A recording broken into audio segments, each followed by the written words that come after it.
আসন্ন দুর্গাপূজা উপলক্ষে ব্রাহ্মণবাড়িয়ার আখাউড়া স্থলবন্দর দিয়ে প্রায় ১২০০ কেজি ইলিশ মাছ রপ্তানি হয়েছে ভারতে।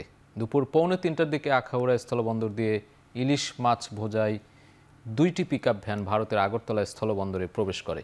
এ বিষয়ে বিস্তারিত জানিয়েছেন সহকর্মী আজিজুল সঞ্চয়। দুর্গাপূজা উপলক্ষে প্রায় ১২০০ টন ইলিশ মাছ রপ্তানি করা হয়েছে ভারতে। আজ দুপুর 2:45টায় 2টি পিকআপ ভ্যানে করে এই আখাউড়া স্থল বন্দর দিয়ে ভারতে মাছগুলো রপ্তানি করা হয়।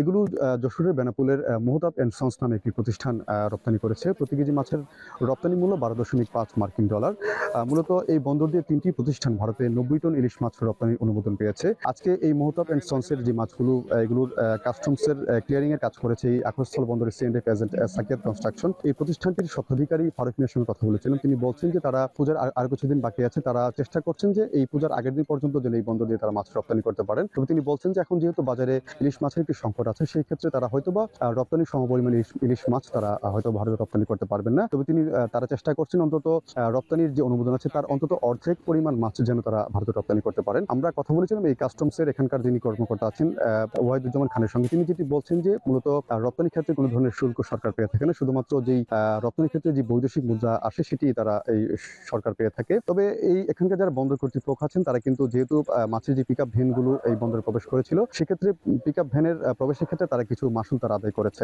এখানকার যেই বন্দর কর্তৃপক্ষ এবং কাস্টমস কর্তৃপক্ষ বলছেন যে সরকার প্রতি বছরই দুর্গাপুজো উপলক্ষে নির্দিষ্ট পরিমাণ ইলিশ মাছ রপ্তানি অনুমোদন দিয়ে থাকে। সেক্ষেত্রে যেহেতু আজকে থেকে প্রথম এই চালানটি ভারতে গিয়েছে তিনি এবং তারা বলছেন যে পূজা শুরুর আগের দিন পর্যন্ত এই বন্দর দিয়ে ভারতে ইলিশ মাছ রপ্তানি হবে। তো আমার কাছে এই ছিল এই বন্দর দিয়ে ইলিশ মাছ রপ্তানি সংক্রান্ত সবশেষ খবর।